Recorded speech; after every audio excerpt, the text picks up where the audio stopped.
বিপদে পড়ার পরে তো আল্লাহর কথা মনে পড়ে, কিন্তু এর আগ পর্যন্ত মানুষ নিদর্শনগুলো দেখে, চোখ দিয়ে এগুলো দেখে, ফেরাউনের কথা শুনে যে এটা এই অবস্থায় আল্লাহ রাব্বুল আলামিন করে রাখছে, কিন্তু তার ভিতরে উপলব্ধি হয় না।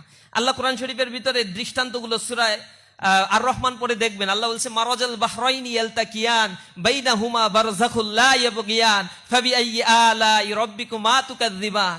তোমরা কি দেখেছো দুইটা সমুদ্র পাশাপাশি বহমান থাকে, একটা নোনা পানি আর একটা মিঠা পানি, কিন্তু একটা পানির সাথে আর একটা পানি কখনো মিক্স আপ হয় না।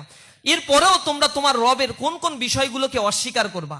এরকম নানা ধরনের এক্সাম্পল আল্লাহ রাব্বুল আলামিন বলছেন। সূরা আদিয়ার মধ্যে পড়ে দেখবেন, সূরা ওয়াকিয়া পড়ে দেখবেন, আল্লাহ বলছে আল আদিয়াতি দাবহান ফাল মুরিয়াতি কদহান ফাল মুগীরাতি সুবহা ফাআসারনা বিহি নাকআন ফাওয়াসাতনা বিহি জামআ ইন্নাল ইনসানা লিরাব্বিহি লাকানুদ। আল্লাহ সেখানে ঘোড়ার জীবন চক্র বর্ণনা করছেন, সূরা নমলের মধ্যে মৌমাছির জীবন চক্র বর্ণনা করছেন। এবং এগুলো যখন বর্ণনা করেন তখন কাফেররা টিটকারি করে বলতো আল্লাহ রাব্বুল আলামিনের খেয়ে দিয়ে কাজ নাই মুহাম্মদ সাল্লাল্লাহু আলাইহি সাল্লামের উপরে? এমন এমন যন্ত্র পাখির কথাগুলো বলে, যে জিনিসগুলো ছোট ছোট প্রাণীর কথা বলে, কেন বিশাল বিশাল প্রাণীর কথা বলতে পারে না আল্লাহ? তখন আল্লাহ আবার উত্তর দিচ্ছেন, ইন্নাল্লাহা লা ইস্তাহি আইয়াযরিবা মাসালাম মা বাউদাতান ফামা ফাওকাহা। আল্লাহ রাব্বুল আলামিন ছোট ছোট প্রাণীর দৃষ্টান্ত দিতে লজ্জাবোধ করেন না, এগুলো তোমাদের জন্য শিক্ষা। কিন্তু গোমরা যারা, তারা এর থেকে শিক্ষা গ্রহণ করতে চায় না।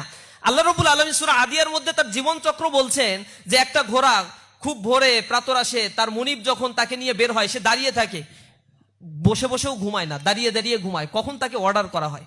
এরপরে খুব সকালবেলা সে যখন বের হয়, তার খুরের আঘাতে, পাথরের সাথে যখন আঘাত লেগে অগ্নিস্ফুলিঙ্গ ছড়ায়, এরপরেও সে ছড়তে থাকে।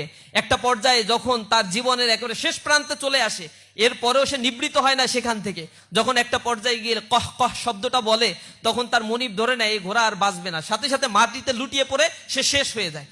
জীবনের শেষ মুহূর্ত পর্যন্ত সে লয়াল থাকে। আল্লাহ রাব্বুল আলামিন সেই দৃষ্টান্ত টেনে নিয়ে মানুষকে বলছেন, ইন্নাল ইনসানা লিরাব্বিহি লাকানুদ। নিঃসন্দেহে মানুষ তার রবের প্রতি বড়ই অকৃতজ্ঞ। তাকে আমি এত দৃষ্টান্ত উপমা তার সামনে নিয়ে এসেছি, কিন্তু সেগুলো থেকে শিক্ষা গ্রহণ করে না, সে শুধু সেলফি তোলে। আমি বিদেশের বিভিন্ন জায়গায় গিয়ে দেখি বড় বড় পাহাড়ে, মালয়েশিয়াতে গেলাম একবার, যে বিশাল পাহাড় 600-700 ফিট উপরে কেবল কারে উঠাচ্ছে। তো পাহাড় যে আল্লাহর একটা নিদর্শন, আল্লাহ রাব্বুল আলামিন কোরআনে বলছেন আমি পাহাড়গুলোকে পেরেক হিসেবে গেড়ে দিয়েছি, না হলে জমিনে তোমরা বসবাস করতে পারতা না। এখানে ছবি তুলতে তুলতে অবস্থা খুব খারাপ, সেলফি স্টিক, এই জিনিসটা আমাদের মধ্যে গেঁথে আছে।